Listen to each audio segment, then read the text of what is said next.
Hey guys! Tonight we slip quietly into a time when dreams came with consequences, robes came with rivals, and one teenage boy absolutely could not read the room. You're standing in the soft, early morning dust of ancient canon. The air smells faintly of sheep, and something vaguely fig-like.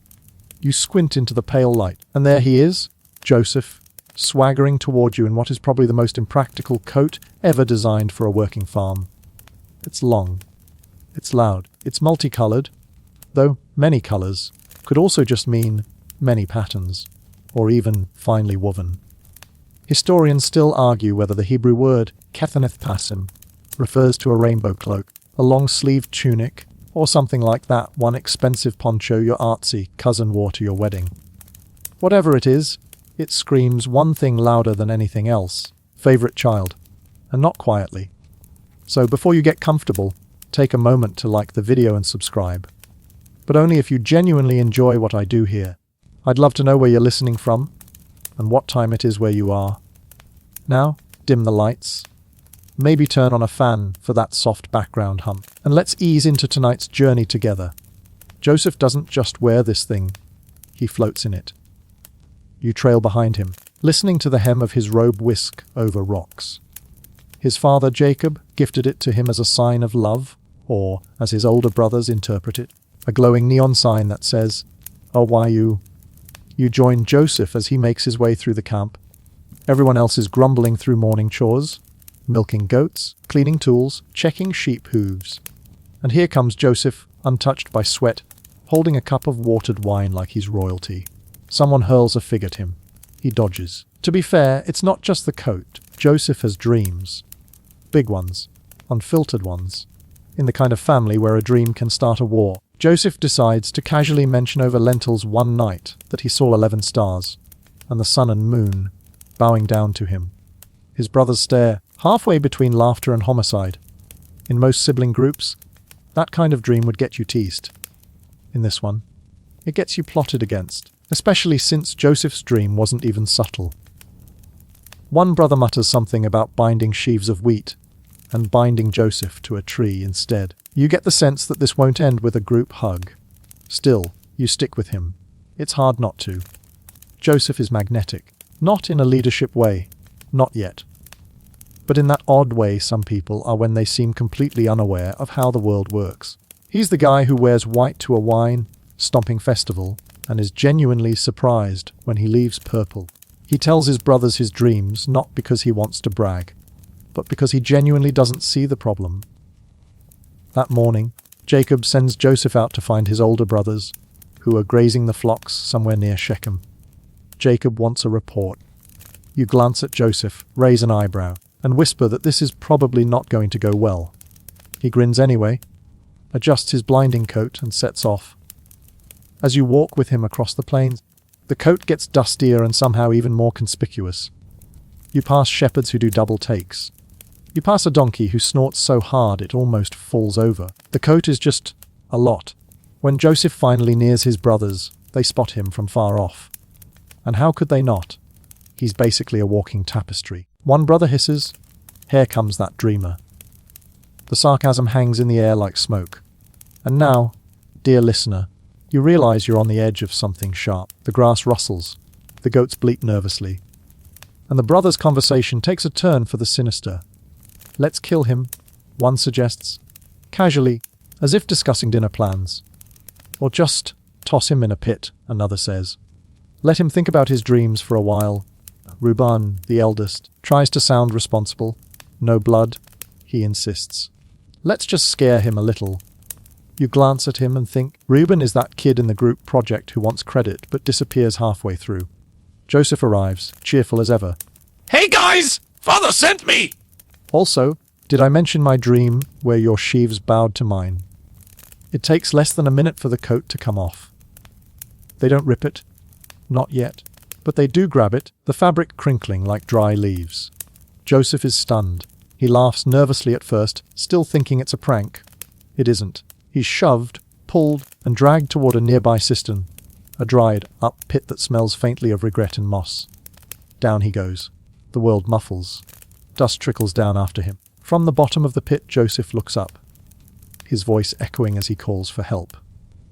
But the brothers aren't looking down. They're debating lunch.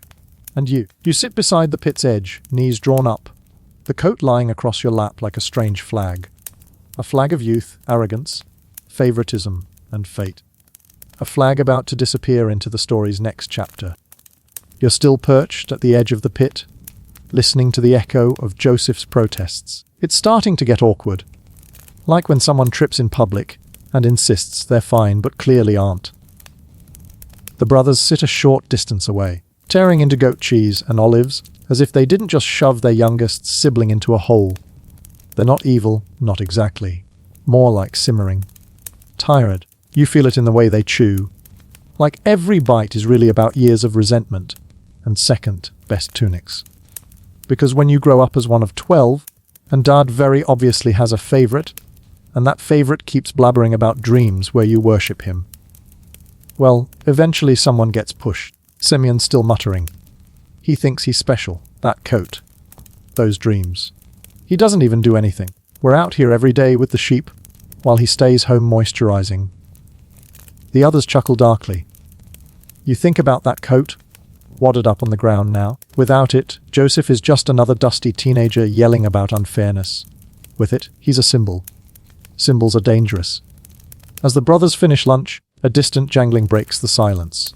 You turn, a caravan approaches. Camels sway like tipsy parade floats. Their riders wear desert-dyed robes and carry bags that clink faintly with something expensive.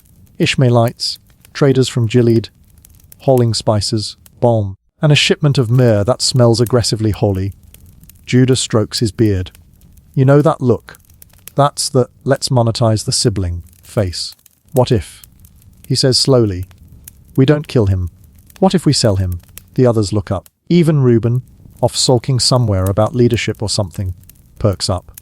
You, ever the observer, glance down into the pit. Joseph's voice has gone quiet. Maybe he's asleep. Maybe he's planning his next dream. Maybe he's still thinking this is just an elaborate family prank, and he's moments from being hoisted out with an apology and some stew. Instead, a rope is lowered. The brothers pull him out roughly. Less a rescue and more a transfer of property. He blinks in the sunlight, disoriented, coatless and confused. Then he sees the camels. Wait, he says. Shit, says Simon. You'll love Midian. Lots of dreams there. They exchange him for 20 silver shekels. A going rate for a slave in that era. Not a bad deal, all things considered. One brother jokes they could use the money for sandals that match. Another suggests embroidered belts. Nobody mentions therapy. Joseph is bundled off. You climb aboard too, finding a spot between 2 sacks of resin and one camel that won't stop humming through its nostrils. The road south is long and bumpy. The camel smells like wet leather and something oddly floral. You think it's the myrrh. Joseph doesn't talk. He stares at the horizon, dusty and wide. His wrists are bound. His coat, well, you left that behind. Back at the pit, the brothers are staring at that very coat, now slightly scuffed. It still shimmers, annoyingly proud even in the dirt. Reuben returns, notices the empty pit, and does that older sibling scream.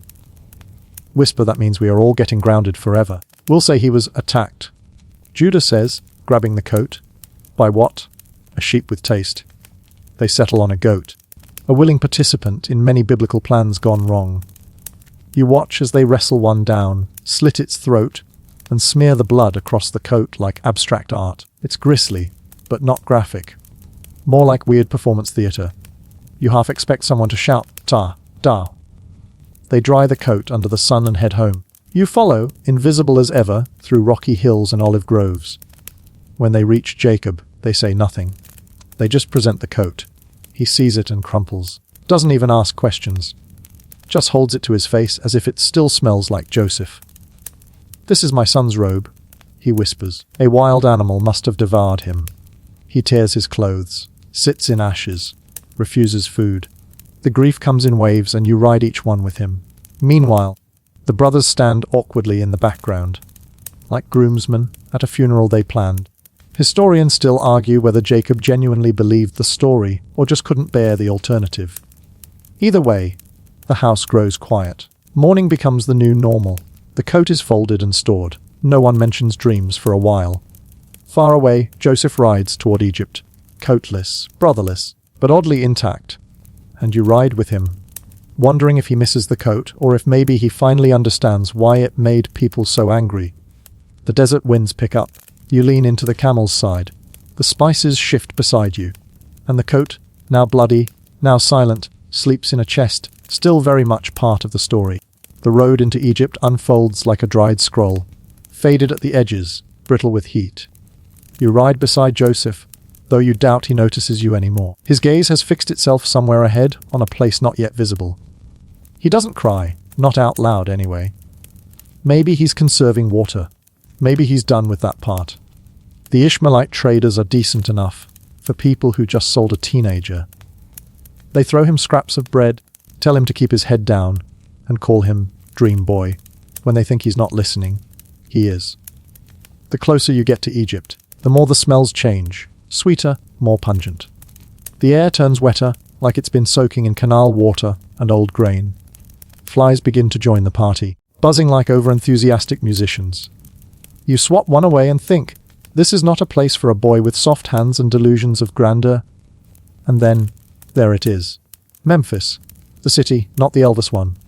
Built near the Nile like someone spilled bricks across a chessboard. It smells like onions, sweat, and boat tar. You pass rows of mud brick houses and people wearing linen that actually breathes. A goat walks past wearing eyeliner. No one comments.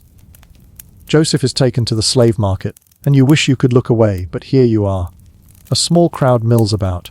Buyers with bored expressions inspect teeth and muscle tone. It's disturbingly organized. You find yourself wondering if there's a brochure. Potiphar enters with the kind of confidence you only get when you work directly for Pharaoh and own at least one alabaster vase. He eyes Joseph like someone sizing up a particularly promising papyrus intern.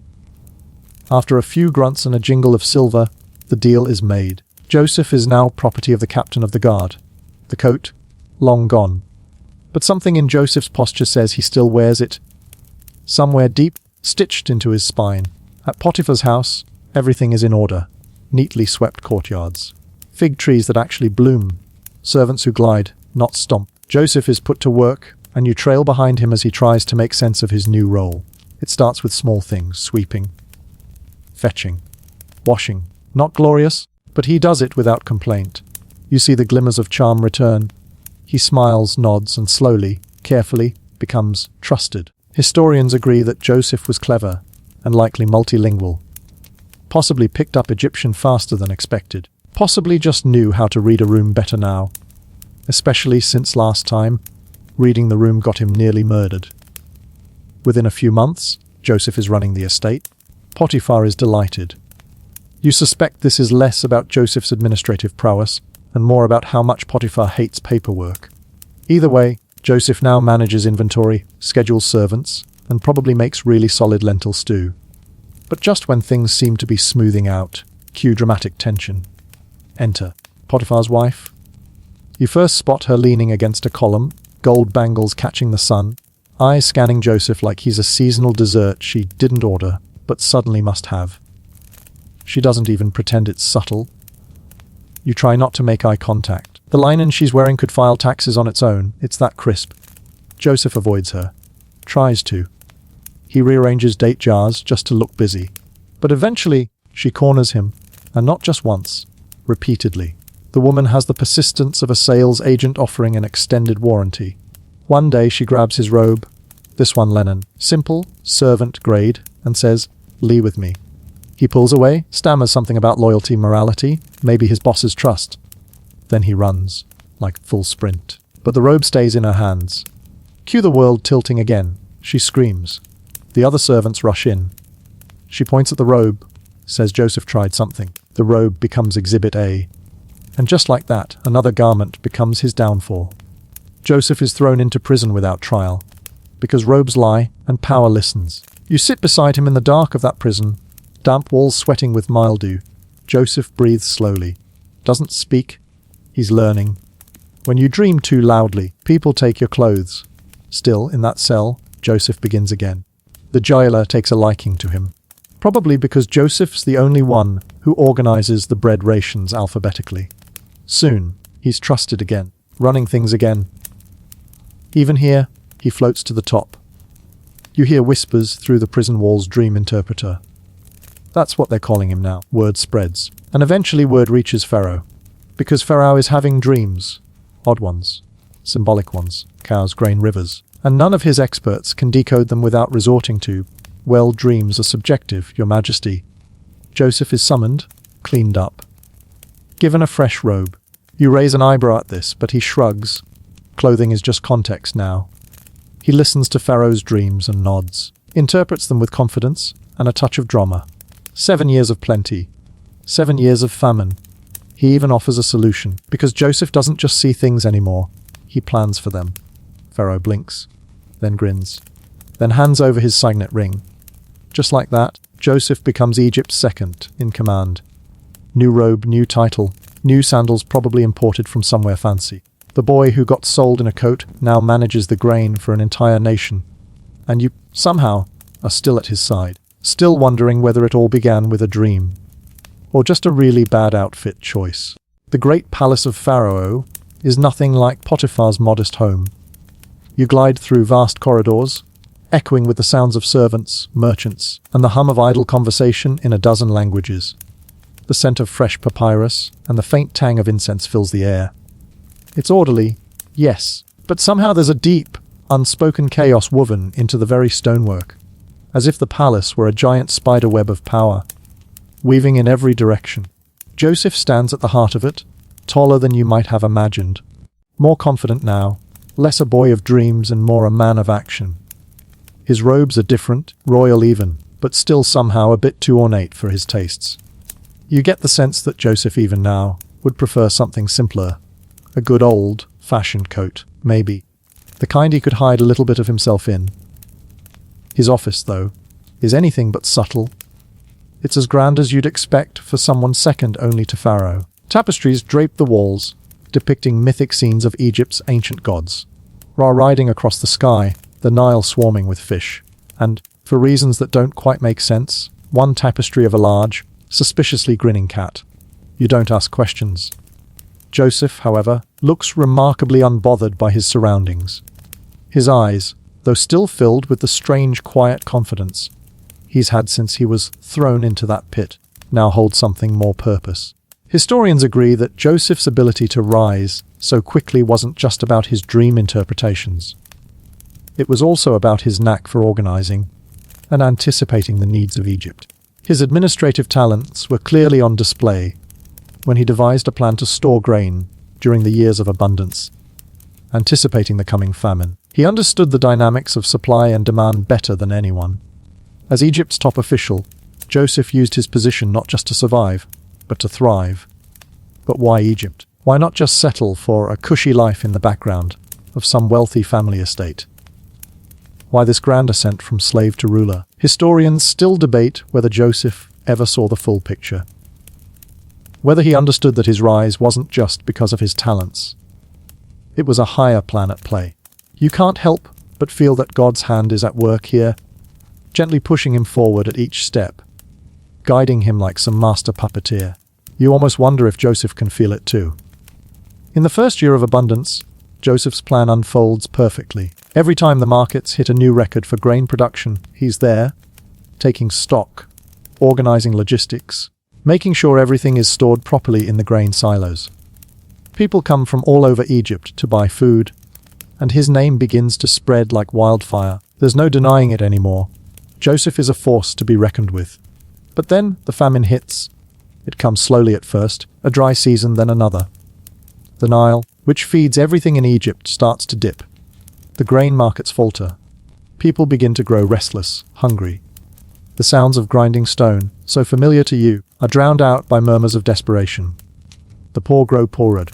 The wealthy grow more paranoid. Word spreads quickly. The famine is coming, they whisper. Joseph will save us. And save them, he does. Over the next several years, Joseph uses his power to control the grain supply, ensuring that Egypt has enough to survive. But it's not just Egypt that benefits from his foresight. People from neighboring lands, Canaan in particular, begin to travel to Egypt, desperate for food. Joseph becomes the middleman between life and death for entire nations. You watch as Canaanite traders make the long trek to Egypt. They're dressed in simple garments, the same kinds Joseph used to wear. Their eyes are wide with hunger and fear. Their families wait behind them in the dust, counting on the grain that Joseph controls. They don't know it yet, but their journey will lead them right to Joseph. As they arrive at the gates of Egypt, something stirs in you. Something that feels almost foreboding. You know the story, but Joseph doesn't. He's too busy overseeing his new kingdom of grain.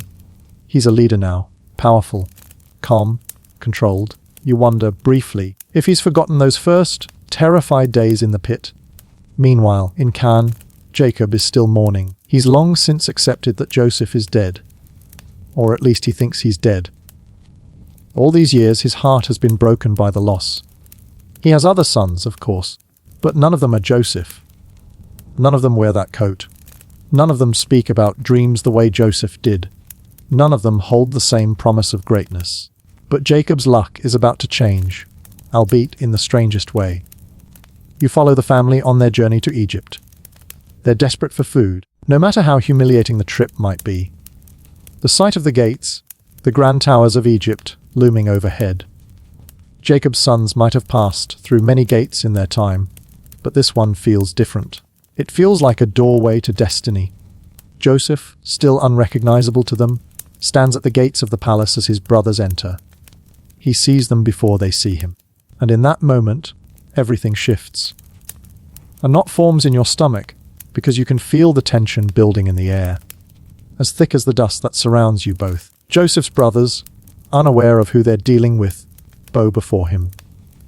Their faces are drawn with hunger and fear, just as his had been years ago, and Joseph watches them.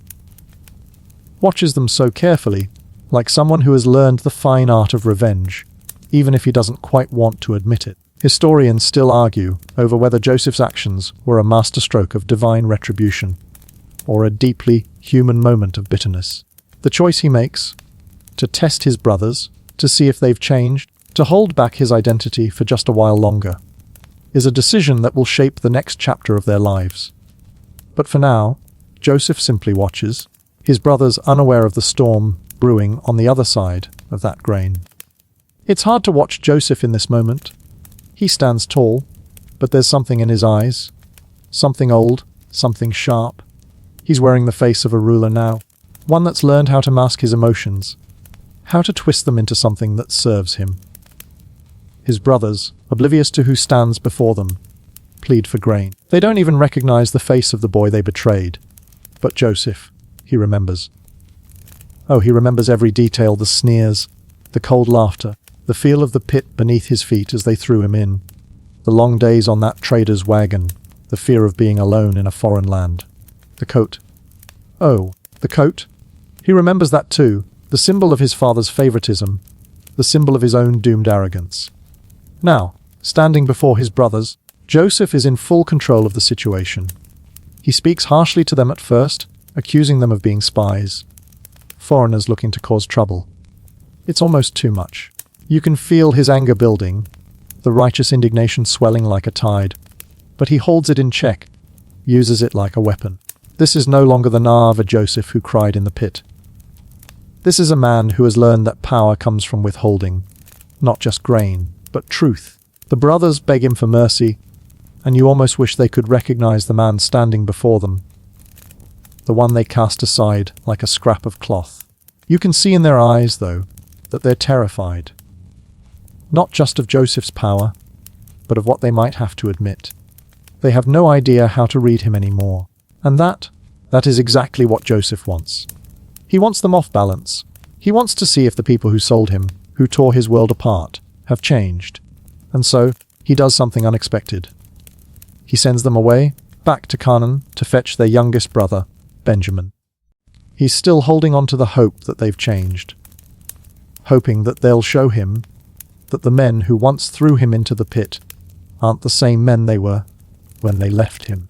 Joseph's plan to test them isn't just about getting his own revenge. It's about testing their integrity.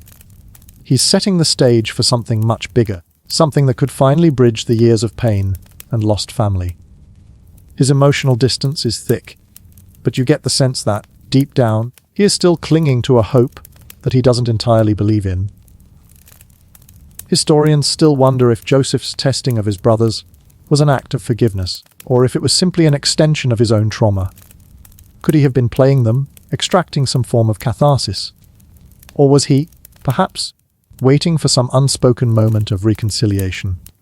As the brothers leave Egypt, their minds are clouded with guilt and confusion. They don't understand Joseph's motives, nor do they realize that they're standing on the precipice of the most life-altering confrontation they could imagine. The moment they left Joseph, all those years ago, they may have thought they sealed his fate. But what they didn't know was that they were only setting the stage for his return. Now, you're left to watch Joseph as he stands alone, eyes darkened with a mixture of resolve and sadness. His mind churns with thoughts of his father, his homeland, his family. What it means to be Joseph again. His heart is torn between justice and mercy, and the longer he stands there, watching the gates close behind his brothers, the more you realize how much of his own identity is still tied to those childhood days, the days of his coat, his dreams, his innocence. And somehow, you feel the weight of it too. Back in Canaan, the brothers return to their father, empty-handed except for the grim news that they must bring Benjamin.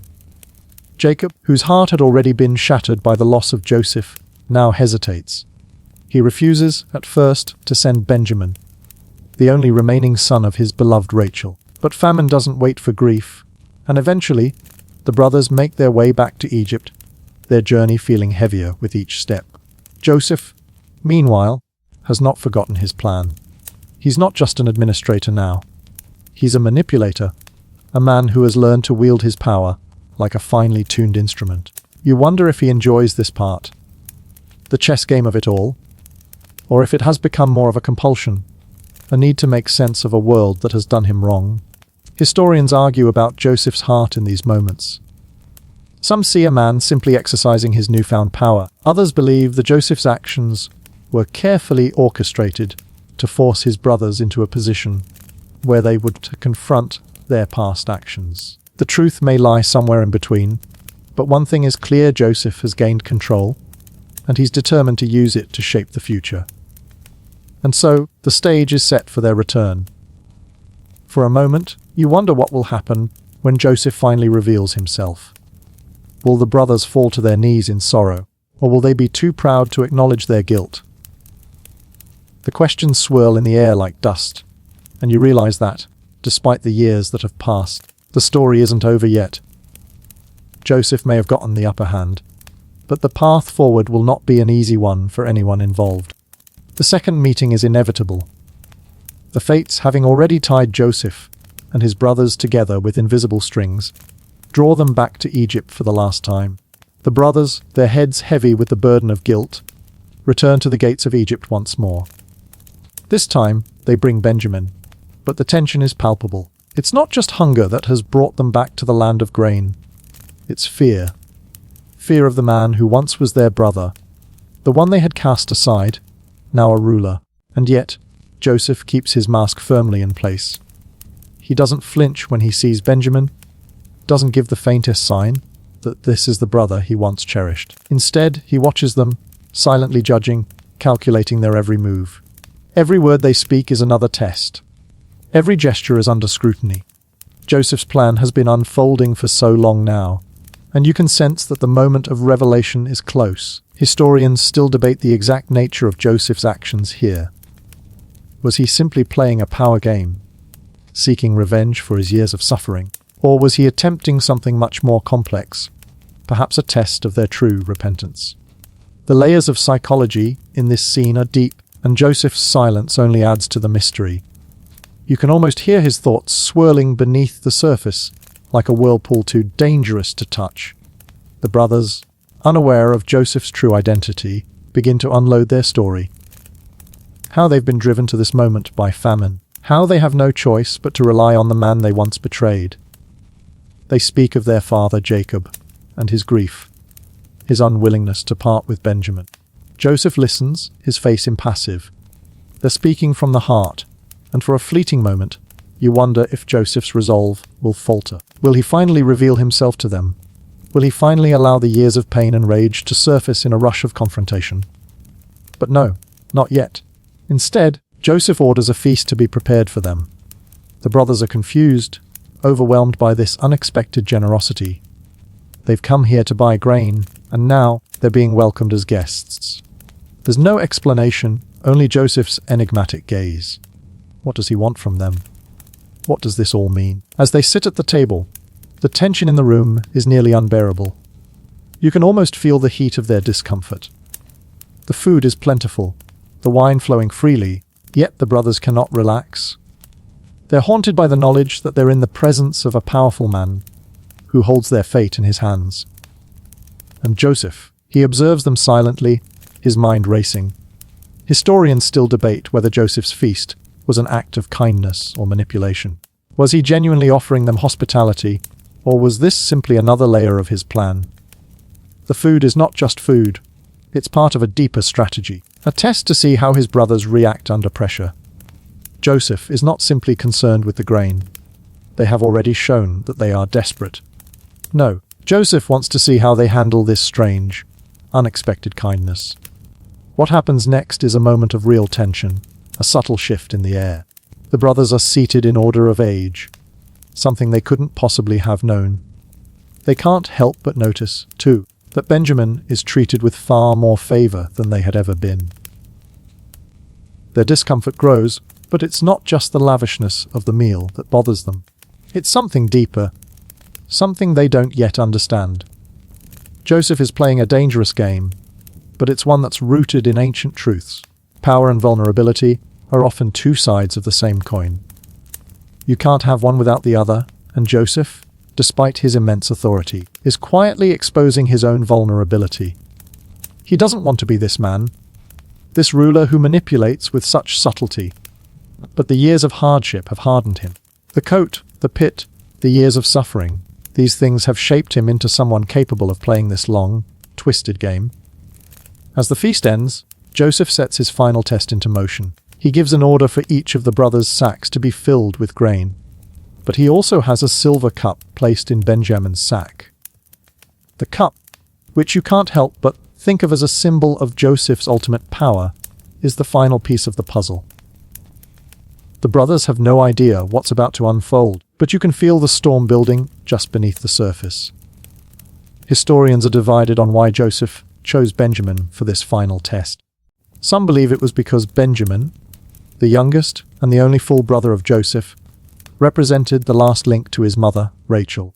Others argue that Joseph was forcing his brothers to confront their past one final time, to see if they would betray Benjamin the way they had once betrayed him.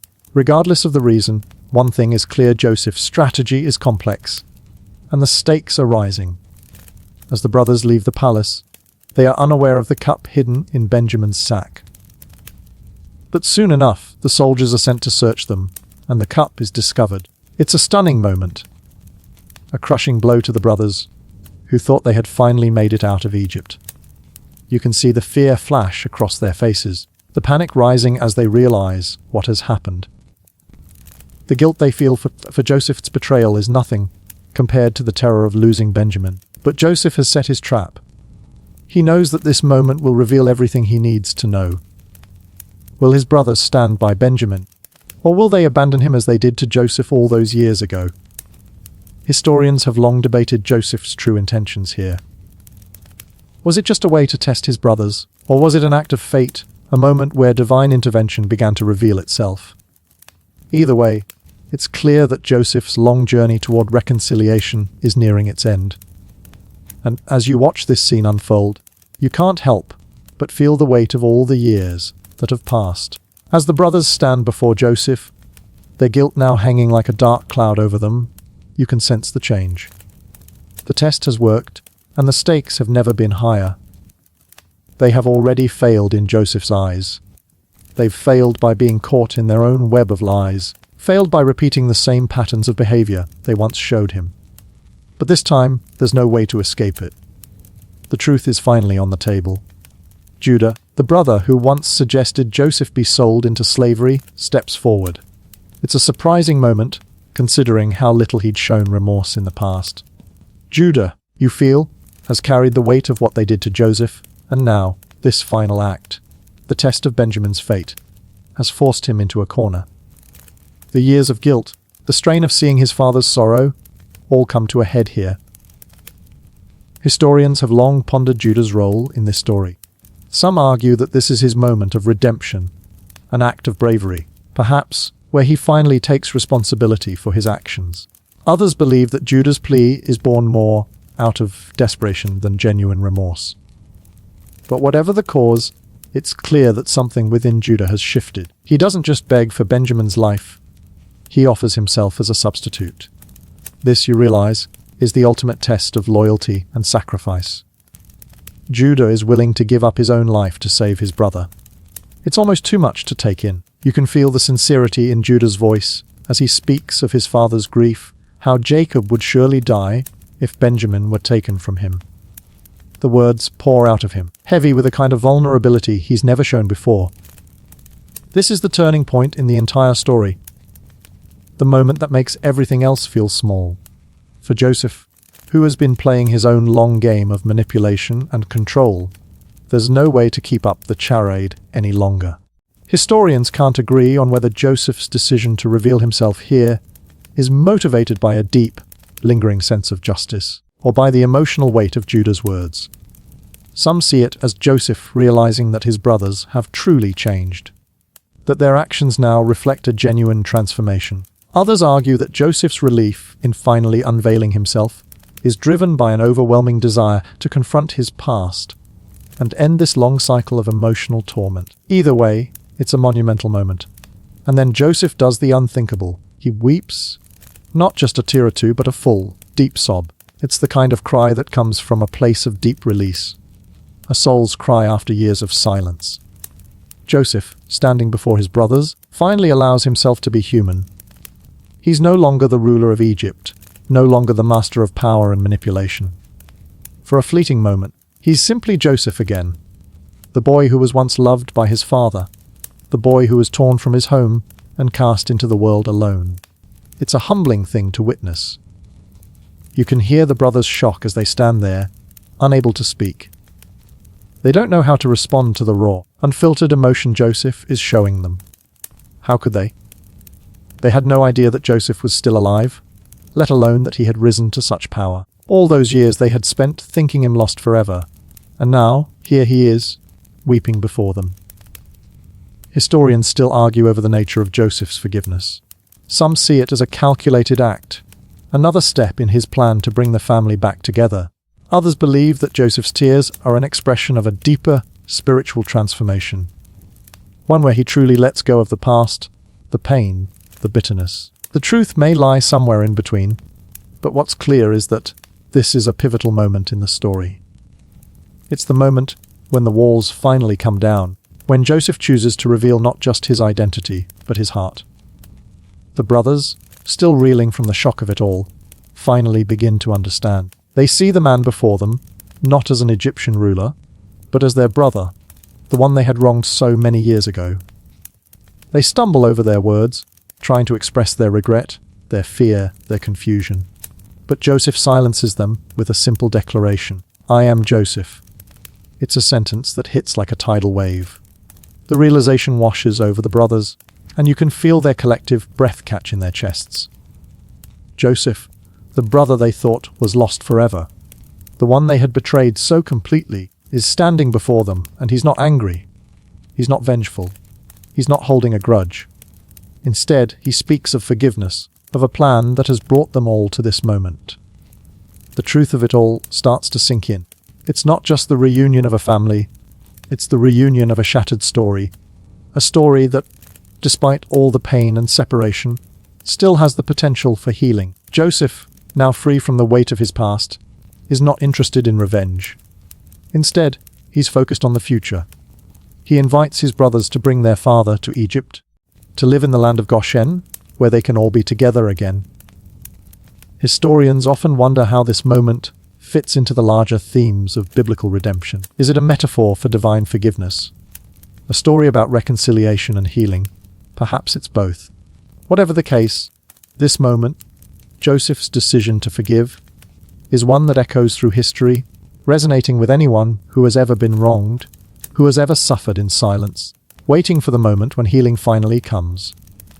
The brothers, in their disbelief, do exactly what Joseph has asked. They return to their father, their hearts heavy with the weight of everything they've just learned. The journey ahead will be long, and there's no guarantee that all wounds will heal instantly. But for now, there's hope that, perhaps, this family can finally move beyond the mistakes of the past and embrace the future together. And you realize, as the story unfolds, that despite all the years, the betrayal, and the distance, Joseph's heart was always leading him back to this moment, not just to reunite with his brothers, but to heal, to forgive. As the brothers return to their father, with the news of Joseph's survival, the weight of their journey suddenly seems to grow heavier, as though the entire world now hinges on Jacob's reaction. The patriarch, already a man of deep sorrow and loss, has lived for years in the belief that his beloved son was gone. The mourning for Joseph has been so profound, so all-consuming, that even the possibility of hearing of his survival seems almost too unreal, too impossible. Yet as they speak, they watch his face closely, waiting for any sign that he might grasp the enormity of what they are telling him. And then it happens. A simple, quiet moment of disbelief. The words don't immediately land, and for a few moments, you can almost see Jacob, frozen in a state between shock and hope. He's been so broken by his grief that the idea of joy seems almost foreign to him. Historians still debate the significance of this scene. Is Jacob's reaction one of immediate disbelief, or is it simply the quiet of someone who has been wounded too many times, only to be caught in the swirl of emotions that follow such a monumental revelation? What's remarkable here is how the news begins to sink in. It takes a moment, but once Jacob begins to accept the truth, his emotions change. The realization that Joseph is alive hits him with such intensity that, for the first time in years, he experiences something more powerful than grief. It's joy, raw, unfiltered, and unexpected. The relief of knowing his son has survived, and the wonder of how this could be possible, transforms him before your very eyes. This moment, this extraordinary revelation, isn't just a reunion, it's a resurrection of sorts. The reunion of Joseph and his father marks the culmination of a long journey, one that has been filled with suffering, betrayal, and separation. But now, there's a chance for something new. Jacob's joy, after so much sorrow, is profound, and you can almost feel the weight of the years melting away as he finally holds Joseph in his arms. Yet, there's something even more remarkable about this moment. Joseph, standing before his father, is not the same young man who was sold into slavery all those years ago. He is no longer the boy in the coat of many colors, betrayed by his brothers. He is now a ruler, a powerful figure in Egypt, a man of authority.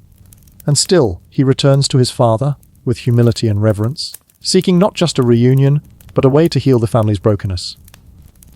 Historians have long debated the symbolism of Joseph's return to his father in this way. Is it about the restoration of order after chaos?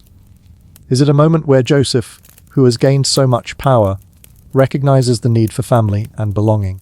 The implications are profound, especially when you consider the political and personal costs Joseph must have borne to get here. He's gone through so much, rising to power in Egypt, managing the famines, and reconciling with his brothers, and now he returns to his father, bringing with him not just grain, but the promise of a future. But it's not just a personal victory for Joseph. This reunion, in many ways, marks the restoration of something even bigger, the promise of God's covenant with Jacob and his descendants. The family, fractured by years of pain and deceit, is now poised to come together once more, and it's hard not to feel the weight of divine providence. In the way everything has unfolded, Joseph's reunion with his father is an emotionally charged moment. There's a deep sense of gratitude, not just for the reunion itself, but for the power of forgiveness and redemption that seems to underlie everything.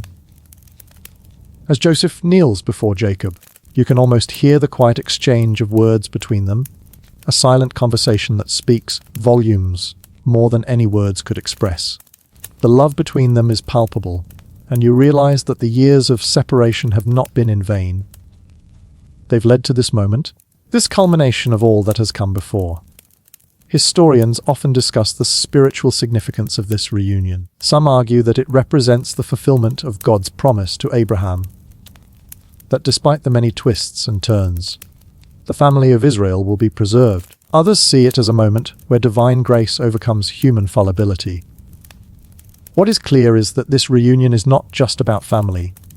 It's about something much larger. It's a symbol of faith, of perseverance, and of the power of reconciliation.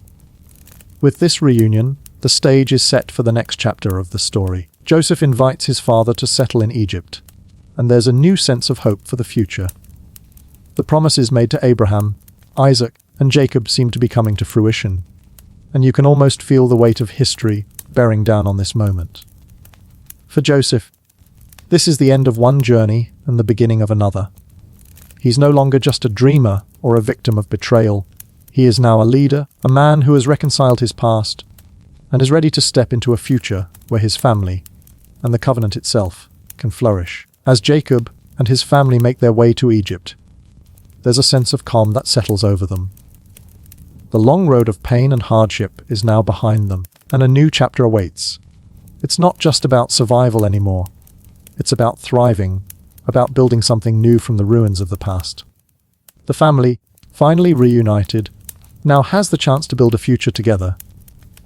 Historians have often speculated about what this moment means in the larger narrative of the Bible. Is it just a family reunion, or does it mark the beginning of the fulfillment of a greater purpose? Whatever the answer, there's no denying that this is the beginning of something powerful. A new era for the family of Israel. A moment when the seeds of God's promise take root. Once more. For Joseph and his brothers, for Jacob and his family, the future is now full of possibility. The past may have been filled with heartache, but now, with forgiveness and reconciliation in hand, they can look ahead with hope, knowing that the best part of their story is yet to come. As Jacob and his sons settle into Egypt, you can almost sense a quiet peace surrounding them. For the first time in many years, the family finds respite from the storms of their past. Egypt, with all its wonders and grandiosity, is a land where they can begin anew, far from the famines, the betrayals, and the pain of the years spent in separation. The brothers, having reconciled with Joseph, are ready to start fresh, and they are welcomed into the land of Goshen, a fertile, prosperous region in Egypt that will become their new home. But even as they prepare to settle into their new life, you can't help but wonder how the passage of time has changed them. The scars of their past, those old wounds of jealousy, betrayal, and guilt, still lurk beneath the surface, ready to resurface. And for Joseph, despite his rise to power and the peace he's found with his brothers, there must still be moments of quiet reflection, moments when he questions the cost of the journey that led him here. As Jacob and his sons move into their new life, they begin to make their mark on the land of Goshen. It's an interesting moment, really. The family, once fractured and lost, is now thriving again, bringing with them the promise of prosperity. They have come from humble beginnings, from a place of near destruction, and now, through Joseph's intervention, they are poised to build something remarkable. Historians still debate how significant this move to Egypt is in the broader story of the Israelites. On one hand, it represents safety and provision. Egypt is a place where they can survive and grow in the midst of famine. But others argue that this period marks a significant turning point, a moment when the Israelites begin to lose their independence and identity, eventually becoming enslaved by the Egyptians. It's a bittersweet reality. On the one hand, they are saved, but on the other, their fate is bound to a much larger, more complicated story. Joseph, despite all he's accomplished, is now tasked with managing his family's new life in Egypt. As second in command, he is a powerful man, and yet there's something deeply human about him in these moments. He has managed to reconcile with his brothers, rebuild their fractured relationships, and ensure that his father is cared for. But now, with the family settled, there must be a sense of unease as he contemplates what lies ahead. He knows that the peace they have is fragile, that Egypt's protection is not permanent, that change is inevitable. At this point, you might be wondering about the long-term implications of Joseph's rise. Historians have long debated whether his time in power truly laid the groundwork for Israel's later enslavement, or whether this period was one of relative peace. Some argue that Joseph's actions were motivated by a deep desire to preserve the family line, while others see him as a figure caught between two worlds, one in which he has risen to prominence in Egypt, and another in which his true identity as an Israelite shapes his every decision. But for now, in the peaceful expanse of Goshen, the family seems content. Jacob, though old and weathered, still has a sharp mind, and he's eager to ensure that the family's legacy is preserved. His time is drawing near, and he knows that his sons must carry on the mantle he has passed down to them. The future of the Israelites depends on how they navigate their new life in Egypt, and how they hold on to their faith and identity in a land that is not their own. As Jacob calls his sons together to bless them, there's a sense of both finality and hope. He speaks to each of them, offering blessings that are both personal and prophetic. It's a powerful moment, one that echoes through the generations to come. Jacob's words are not just a father's blessing. They are a legacy, a promise for the future. Historians often point to this moment as a key turning point in the story of Israel. These blessings, many of which are deeply symbolic, shape the future of the 12 tribes and set the stage for the challenges they will face in the centuries to come. It's clear that Jacob is passing the baton to his sons, entrusting them with the future of their people. Each son receives a unique blessing, one that reflects their character, their strengths, and their weaknesses. Judah, the one who offered himself as a substitute for Benjamin, is told that the scepter will not depart from him, that he will be the one from whom kings will come. This blessing, historians agree, foreshadows the coming of the Davidic line, and ultimately, the arrival of the Messiah. It's a profound moment, one that connects the past with the future in a way that's impossible to ignore. And then, of course, there's Joseph. His blessing is one of great honor. Jacob speaks of the strength and resilience that Joseph has shown throughout his life, from his early years as a dreamer to his rise as a ruler in Egypt. He acknowledges Joseph's faithfulness, his endurance, and the way he has carried the family through so much hardship. Joseph's blessing, too, carries a prophetic edge. It speaks not only to his personal journey, but also to the broader role he will play in the story of Israel. It's a moment of peace, but also of deep reflection. The story of Joseph has come full circle. He has been the catalyst for his family's survival, and now he is the one who will pass on the legacy of faith and hope. But you also know that the future is not without its challenges. The family, though reunited, must face new trials, and the story of Israel will continue to unfold in ways that are both unexpected and transformative. Historians often discuss the significance of this final blessing and how it ties into the broader themes of faith, identity, and survival. Some argue that these blessings are a reflection of divine providence, while others see them as a form of continuity. The passing down of the family's story from one generation to the next. Whatever the case, you can't help but feel the weight of this moment. Jacob's blessing, Joseph's rise to power, and the family's reunion are the culmination of a long and tumultuous journey. And as the Israelites settle into their new life in Egypt, the story is far from over. There's much more to come, more trials, more triumphs, and more moments of unexpected grace. But for now, they are together. And that's enough. The years pass in Egypt, as they tend to do, and with each new season, the Israelites, now settled in Goshen, begin to make a name for themselves. The land is fertile, and the people are prosperous, and the blessings of Jacob seem to settle gently over the family like a soft, protective cloak. Joseph, now an older man with a legacy of his own, continues to thrive in Egypt, using his position to secure the well-being of his family and the future of his people. The brothers, too, seem content with the life they've built in this strange land. They've gone from being wanderers and fugitives to prosperous landowners in Egypt. Their lives a far cry from the uncertainty they faced during those harrowing years of famine. But time, as it always does, brings change. And with change comes the reminder that nothing is ever truly certain, no matter how secure things might seem in the moment. You can almost feel the tension in the air as the years roll on. Jacob, The patriarch grows older, his once sharp eyes clouding with age, his once sturdy frame now weakened by time. His death, though not yet imminent, is something that looms large over the family, and the brothers begin to sense that they are nearing the end of an era. Jacob's eventual death brings with it a shift in the family's dynamic, a quiet but profound change that many historians interpret as the first sign of the Israelites' eventual separation from Egypt. When Jacob passes away, Joseph is once again the figurehead of the family.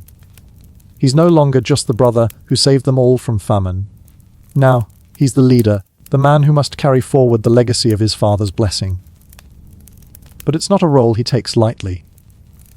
He understands the weight of it, the responsibility that comes with being the one who must guide his family through the years ahead. Historians still debate whether Joseph's role as a leader was one of comfort or a quiet burden. Did he feel secure in his power, or was there an underlying unease about the future of his people in Egypt? You get the sense, as the years pass, that Joseph's mind often returns to the legacy of his father and the blessings Jacob gave him. He has seen the power of forgiveness and reconciliation, but he has also witnessed firsthand the fragility of peace. Egypt, for all its grandeur, is not a home for the Israelites. It is a place of temporary refuge. And deep down, Joseph knows that the time will come when the Israelites must leave. But for now, they remain in Goshen, living in a delicate balance of prosperity and uncertainty. Joseph's story, at this point, takes a more reflective turn. He has secured Egypt's survival, managed the famine, and reunited his family. But in the quiet moments of his reign, he must confront the question that lingers just below the surface. What comes next? For all the power he wields in Egypt, for all the wealth and influence he holds, he knows that his people are not meant to remain here forever. Egypt, with all its riches, is not their promised land. And so, as Joseph grows older, there's a quiet yearning in his heart for something greater, something beyond the life he's built in Egypt. Historians often argue that Joseph's reflections on the future of Israel foreshadow the eventual Exodus. Some scholars point to his words near the end of his life, where he speaks of God's promise to Abraham, Isaac, and Jacob, that the Israelites will one day return to their homeland. And in those final moments of his life, Joseph gives a simple, yet profound, command to his brothers when they leave Egypt. They are to take his bones with them. It's a small, seemingly insignificant request, but it speaks volumes about Joseph's faith in God's promises and his desire for his people to remember their true home, beyond the borders of Egypt. As Joseph lies on his deathbed, his brothers gather around him, and there's a quiet understanding among them. This moment is not just about the end of Joseph's life, it's about the beginning of something much larger. His final request is a symbol of hope, of the faith that has carried his family through every trial and tribulation. And though Egypt has been a place of safety and prosperity, Joseph knows, as do his brothers, that their true future lies elsewhere. Joseph's final days are marked not by grand displays of power or wealth, but by a quiet reflection on his life and legacy. Historians often note the simplicity of his death. There is no great funeral procession, no overwhelming display of mourning. Instead, Joseph's passing is marked by a sense of calm, a gentle acceptance of the inevitability of death. He has done his part. He has saved his family, reconciled with his brothers, and led them into a new era of prosperity. And now, with his death, the story moves on. It's a poignant moment in the biblical narrative, one that marks the transition from one generation to the next. Joseph's death is not the end of the story. It's merely the turning of a page. The Israelites are not meant to remain in Egypt forever, and Joseph's death serves as a reminder of the promise that still lies ahead. As the family mourns his passing, there's a quiet understanding that the journey is far from over. Historians have long seen this moment as the beginning of a new chapter in the history of Israel. With Joseph's death, the Israelites begin to drift away from the Egyptian way of life. They may still live in Goshen, but their true destiny lies beyond Egypt's borders. Joseph's bones, carried with them in the years to come, will serve as a reminder of the promise of a land they have yet to claim. As you drift into the quiet of night, you can almost hear the whispers of the story. Joseph's legacy, his final wish, and the faith that sustains the family of Israel as they prepare for what's to come. For now, the world of Egypt fades into the background, and the promise of a new beginning grows ever closer. Years have passed since Joseph's death, and the Israelites have now settled into a routine in Egypt, their lives growing more familiar with each passing day. They live in Goshen, a land that continues to prosper. Yet, as the years turn to decades and then centuries, a subtle shift begins to take place. The once privileged position of the Israelites in Egypt starts to fray. Slowly but surely, as new pharaohs come to power. Pharaohs who do not remember Joseph, nor the contributions that the Israelites have made to the Egyptian empire. You can almost sense the tension mounting as the Israelites begin to realize that their security in Egypt is no longer as certain as it once was. They've gone from being honored guests, with Joseph's influence still fresh in the royal court, to becoming just another group of foreigners in a land that now views them with suspicion. It's a natural, albeit unsettling, shift. As the population of Israelites grows, the Egyptian rulers begin to see them not as friends or allies, but as a potential threat. After all, a large and growing foreign population, especially one with their own distinct identity and culture, can be seen as an unstable element. Historians often note the change in Egypt's attitude toward the Israelites as the beginning of their eventual enslavement. But what's particularly fascinating is the shift in the way pharaohs view the Israelites' growth. The new pharaohs, who don't remember Joseph's role in Egypt's survival, begin to see the Israelites not as contributors to Egypt's strength, but as a population that could potentially challenge the power structure. In their fear, they enact policies that begin to isolate the Israelites, pushing them further into the fringes of Egyptian society. It's subtle at first, little laws here and there, restrictions on movement, on trade, on land ownership. But it's clear to the Israelites that things are changing, that their status is becoming more precarious by the day. And as this happens, something begins to stir deep within the hearts of the Israelites. It's a quiet stir, an undercurrent of hope that has always lingered, even in the darkest times. You can feel it in the stories the elders tell, the stories of their ancestors, of the covenant that God made with Abraham, Isaac, and Jacob. The promise of a land flowing with milk and honey still lingers in the collective memory of the people. And even though Egypt feels like home, it's not their true home. Historians still argue over when the Israelites began to truly sense that they were no longer a welcomed part of Egyptian society. Some believe it was during the reign of a specific pharaoh who enacted brutal policies against them, while others think it was a more gradual realization that came with time. But no matter when it happened, what's clear is that a feeling of discontent begins to grow. The Israelites are no longer just a family. They are becoming a nation within a nation, and the tensions between them and the Egyptians are beginning to boil beneath the surface. In the midst of this, we can't forget the role of Moses. As the Israelites' circumstances become more dire, the story of Moses begins to take shape. But before Moses can lead the Israelites to freedom, there is a quiet, almost forgotten chapter in the story. It's the story of the Pharaoh who knew not Joseph, and how that single phrase in the biblical narrative signals the beginning of a long, painful journey for the Israelites. At this point, it's not just about the Israelites' survival. It's about the beginning of a deep, transformative change, a shift in identity, in belief, and in destiny. The Israelites, once at the mercy of Egypt, are beginning to realize that their true power lies not in the land they live in, but in the God they worship.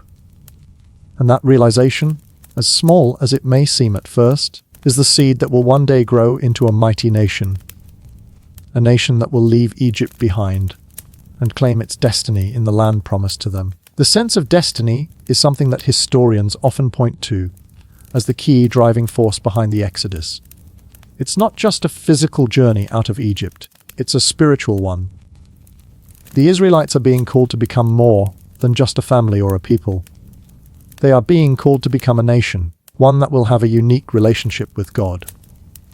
And though Egypt has been a place of refuge for many generations, it is clear that the Israelites' future is not meant to lie there. They are a people set apart, and their story is far from over.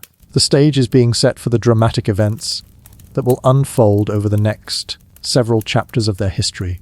A baby is about to be born. A baby who will change everything, who will carry with him the fate of a nation. But before that can happen, the Israelites must endure a difficult, painful period of oppression. They will suffer, they will be mistreated, but through it all, they will hold fast to the belief that God has not forgotten them. In this moment, they are living in a tension, caught between what was and what will be. The road ahead will be long, but their story, like Joseph's, is one of faith, perseverance, and hope. Historians often look back on this period as one of the most defining in Israel's history. It marks the beginning of a journey that will forever change the course of their people. But for now, in Egypt, the Israelites are just beginning to feel the weight of the changes that lie ahead. Their security in Egypt is no longer assured, and the Pharaoh who knew not Joseph is setting the stage for a new chapter in their story. And as you drift further into the night, you might imagine the lives of those Israelites living under the shadow of change, waiting for the moment when their true journey will begin. It's a story filled with tension, with promise, and with the quiet, unwavering faith that they will one day leave Egypt behind. As the generations pass in Egypt, the weight of the Israelites' growing oppression becomes harder to ignore. The grand pharaohs of old, who once welcomed the Israelites with open arms, are long gone. In their place are rulers who view the Israelites with suspicion and fear. Their numbers have grown, and with that growth, the pharaohs see them as a potential threat to Egypt's stability. You can almost hear the whispers in the royal court, the conversations where the new pharaohs discuss the Israelites' increasing population. It's a delicate matter. These people, once honored guests, now seem like a restless presence in Egypt, one that could turn on them at any moment.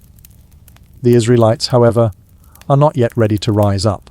They remain in Goshen, farming the land, raising families, and living what would seem like an ordinary life, if you didn't know what was brewing beneath the surface.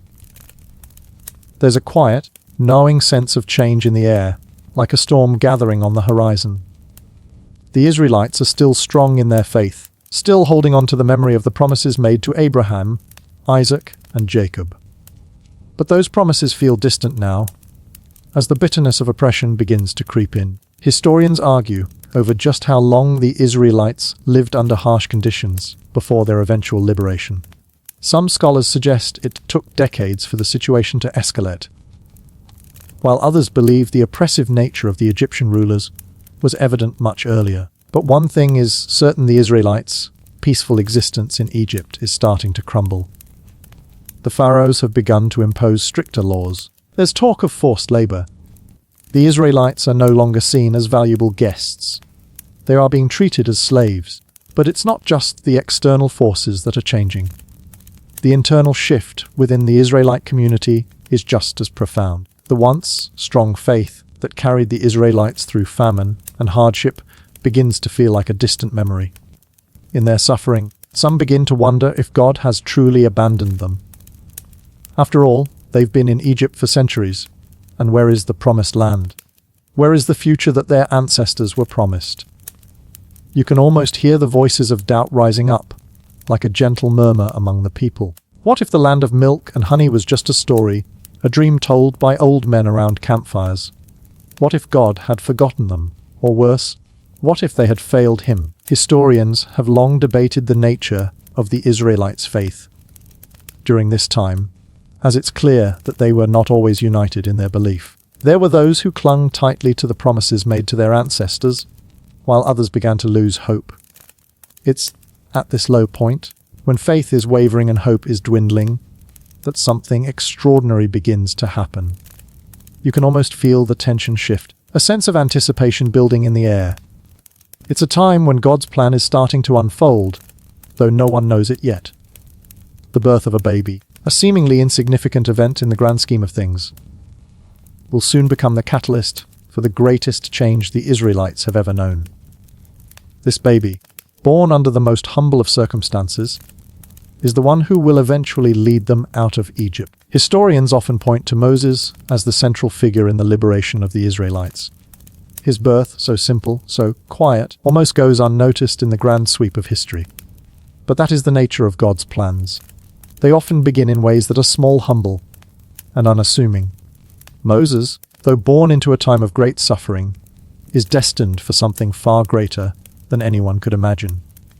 His birth is a moment of divine intervention, a whisper of hope in the midst of despair.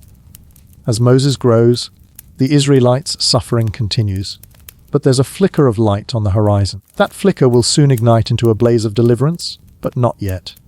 For now, the Israelites remain in Egypt, oppressed and weary, their spirits strained by the years of hardship. They are far from the land they were promised, and every day seems to bring more challenges than the last. But even in their darkest moments, they continue to hold on to the faith that, someday, they will leave Egypt. Historians still debate the exact nature of Moses' early life, how much of it was spent in the Egyptian royal court, and how much of it was spent in the wilderness. What is clear, however, is that Moses is not just an ordinary man. He is marked for greatness even from his earliest days. But as he grows, he will struggle with his own identity, torn between his Hebrew heritage and his life in the Egyptian palace. Moses, like the Israelites, is living in a moment of tension, a time of waiting. But unlike the Israelites, he doesn't yet fully understand the role he will play in their deliverance. Historians often note the duality of Moses' upbringing. He was raised in Pharaoh's house, given the finest education, and yet he was always different. There was something about him that set him apart from the other Egyptians. He was a Hebrew, and no matter how much he tried to ignore it, that part of him could not be erased. As you settle into the peaceful quiet of the night, it's almost as if you can feel the stirrings of Moses' destiny still hidden beneath the surface. The Israelites' suffering is not yet over, but it will lead to something miraculous, something that will change the course of their history forever. For now, though, all you can hear is the whisper of the wind in the desert, and the quiet hope of a people waiting for the moment when their story will finally begin to change. The Israelites' suffering in Egypt continues to worsen, and their cries for deliverance grow louder with each passing day. But, as it often happens in stories of great change, it is during the darkest moments that the light begins to pierce through. The people have waited, they've prayed, and they've endured, but they still find themselves far from the promised land. Yet, the God they call upon has not forgotten them. Though their hope seems to be running thin, something is about to shift. And then, one day, a man steps onto the scene. His name is Moses, and at first, he's hardly more than a man on the run. Raised in Pharaoh's household, Moses has known privilege, power, and comfort, until a single, decisive moment changes everything. You probably know the story. Moses, witnessing an Egyptian taskmaster beating a Hebrew slave, intervenes and kills the man in defense of his people. The next day, when Moses tries to break up a quarrel between two Hebrews, his actions are revealed, and suddenly, the man who had been a prince in Egypt becomes a fugitive. It's a dramatic turn, one that could make anyone question their place in the world. Moses flees into the wilderness, leaving Egypt behind. He's forced into exile, living in a desert land far from the opulence of Pharaoh's palace. Historians often debate the personal significance of this moment for Moses. Was it simply a turning point, a moral awakening? Or did it represent something much deeper? The start of a personal journey that would ultimately lead him to a greater purpose. Whatever the reason for Moses' departure from Egypt, one thing is clear in that moment. Something began to stir within him. He was no longer the Egyptian prince he once was. He was now a man apart, living in the wilderness. But this wilderness, as harsh and unforgiving as it might seem, was the very place where Moses would begin to understand his true calling. In the desert, Moses finds a new home. He marries, starts a family, and begins to live a quiet, humble life as a shepherd. The years pass, and the Israelites remain in slavery, growing more desperate with each new pharaoh that rises to power. It's hard to imagine what life must have been like for them, knowing that their hope was fading. The promises of old, made to their ancestors, seem increasingly out of reach. But God does not forget his people, and Moses, though far removed from Egypt, is about to receive a call that will change everything. Historians note that Moses' transition from Egyptian prince to humble shepherd was, in many ways, symbolic of his transformation as a leader. He spent years in the wilderness, learning humility and patience, qualities that would serve him well when he was eventually called to lead the Israelites. It's fascinating to consider how much of Moses' development as a man was shaped by those years of solitude and reflection in the desert. But what truly changes the course of Moses' life is an encounter that, to the untrained eye, may seem like a simple, unremarkable event. He is tending his sheep when he notices a bush on fire, but it doesn't burn up. The flames dance around it, but the bush remains miraculously intact. It's a sight that's both beautiful and strange, and Moses, curious and unsettled, approaches it. Historians often marvel at the significance of this moment. The burning bush, as it's now known, represents a powerful symbol of God's presence. In this burning, untouchable flame, Moses encounters something that will transform him from a man in exile into the leader of a nation. This is the moment when God speaks directly to Moses, calling him to return to Egypt and lead the Israelites out of slavery. Imagine the confusion, the hesitation that Moses must have felt. Here he was, a man in hiding, exiled from the very land he once called home, and now God is calling him to return. The weight of that task must have been overwhelming. Moses, in his initial disbelief, asks God, "Who am I that I should go to Pharaoh and bring the Israelites out of Egypt?" And yet, God assures him that he will be with him, that the Israelites will be freed. Historians have long debated the nature of Moses' response to God's call. Was he simply reluctant, filled with self-doubt, or was he deeply aware of the enormity of the task ahead, and was trying to understand whether he, a mere shepherd, was really the right man for the job? His doubts and fears are understandable. After all, he's about to go back to the place where he was once a fugitive and confront the most powerful ruler in the world at that time. But God doesn't just call Moses to the task. He also equips him. He provides Moses with the reassurance and guidance he needs. "I am what I am," God says in the burning bush, a declaration of his eternal, unchanging nature. It's a reminder to Moses that it is not by his own power that he will succeed, but by the power of God who has chosen him for this purpose. As Moses hesitates, God offers him signs: a staff that turns into a serpent, his hand that becomes leprous, and then healed. These signs are not just miracles to prove God's power, they are messages to Moses, confirming that God is indeed with him, that he will not abandon him on this journey. You can almost hear Moses' heart racing, his mind swirling with the enormity of what God is asking of him. And yet, despite his fear and uncertainty, Moses ultimately agrees. He returns to Egypt, to the land of his birth, where his people are suffering under the weight of slavery. Historians often point to this moment as the beginning of Moses' transformation from reluctant leader to faithful servant. It's a pivotal point in the story of the Israelites, one that sets the stage for the dramatic events to come. But for now, Moses is still a man in transition, a man about to return to the land of his ancestors, armed with nothing but his faith and a burning conviction that this is the path God has chosen for him. As you settle in tonight, let the story of Moses and the burning bush be a reminder that sometimes the most profound transformations begin with a simple, seemingly insignificant moment. Just like Moses, you might not know the purpose behind every event in your life. But in the end, each moment can be a step on a journey towards something much greater.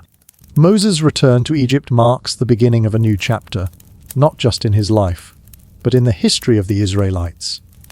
With God's voice still fresh in his ears, and the miraculous signs to bolster his confidence, Moses sets out on what will undoubtedly become one of the most pivotal journeys in biblical history. Yet, as he travels back to Egypt, the weight of what he is about to undertake hangs heavily on his shoulders. The Israelites are enslaved, desperate, and their hope is dwindling. But Moses, now fully committed, has the fire of God's command behind him. He arrives in Egypt and reunites with his brother, Aaron, who will serve as his spokesperson. Together, they approach the elders of Israel, telling them of God's plan to free them from Pharaoh's grasp. Imagine the mix of emotions: disbelief, wonder, fear, and perhaps even a glimmer of hope. The elders of Israel, weary from years of oppression. Listen intently as Moses and Aaron relay the message of liberation. They see a flicker of possibility, the smallest spark of a fire they thought had long since died. When Moses tells them that God has heard their cries, it's almost as though a veil has been lifted from their eyes. The elders, now filled with a sense of renewed hope, worship God, feeling a surge of faith they hadn't experienced in years. It's a moment of quiet celebration, but one that's tempered by the understanding that the real challenge is still to come. They have been told that freedom is on the horizon, but the path to that freedom is fraught with danger. Pharaoh, after all, is not a man who will easily relinquish his hold on the Israelite workforce. Historians still debate the impact of this initial meeting. Some argue that the Israelites' faith was immediately restored, while others suggest they remained skeptical, wondering whether this was just another empty promise. After all, they had been waiting for deliverance for generations. Could they truly believe that Moses was the one who would lead them out of Egypt? Regardless of their initial doubts, Moses presses on with the task set before him. His next stop is Pharaoh's palace, where he will stand face to face with the most powerful man in the known world. This confrontation is a moment of great tension, a moment that will decide the fate of an entire people. When Moses and Aaron enter Pharaoh's court, they are met with an air of indifference. Pharaoh, a ruler accustomed to power and luxury, does not fear the message of two humble Hebrew men. Moses, standing before him, speaks the words that will set the course for everything that follows.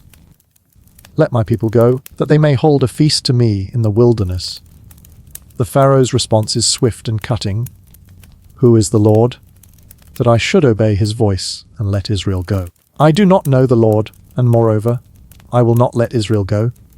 In that moment, it's clear that Pharaoh is not just denying Moses, he is denying the very idea that any force beyond his own might could challenge him. The Pharaoh's arrogance is palpable, his refusal to acknowledge God's power sending a ripple of defiance through the court. Historians still debate Pharaoh's motivations.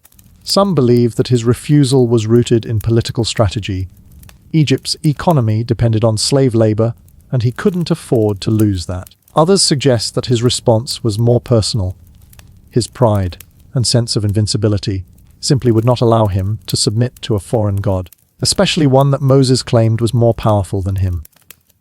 Whatever the reason for his refusal, one thing is clear: Pharaoh's heart is hardened, and the confrontation has only just begun. This moment sets the stage for the 10 plagues, each one more destructive than the last, each one a direct challenge to Pharaoh's authority and Egypt's gods. As Moses and Aaron leave Pharaoh's court, they know that the road ahead is long and fraught with obstacles.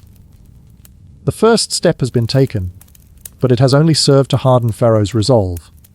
The Israelites, too, may be wondering whether the promises of deliverance will prove to be as empty as the countless others they have heard over the centuries. The weight of this moment is heavy, not just for Moses and Aaron, but for the entire nation of Israel. Historians often point to this moment as the beginning of a battle between two forces: the Pharaoh, representing the world's power and arrogance, and God, who represents a higher, unyielding authority. This battle will not be fought on the terms of mere men, but on the terms of God's will, which no ruler, no matter how mighty, can resist for long. For now, though, the battle lines are drawn. Pharaoh's refusal has set into motion a chain of events that will change the course of history. The Israelites will witness wonders and terrors, miracles and plagues, as God proves his power not only to Pharaoh but to his own people. As you reflect on this moment, consider the audacity of Moses' mission. He is asking Pharaoh, the ruler of the most powerful empire of the time, to let go of his labor force, a request that seems absurd in the face of such overwhelming power. But Moses knows something Pharaoh doesn't, that the true power of the world is not in the hands of kings or rulers, but in the hands of God, who can reshape the destiny of nations with a single word.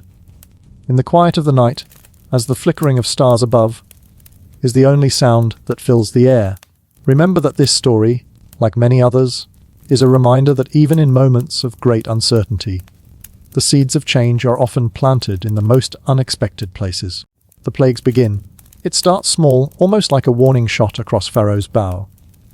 The Nile River, the lifeblood of Egypt, turns to blood.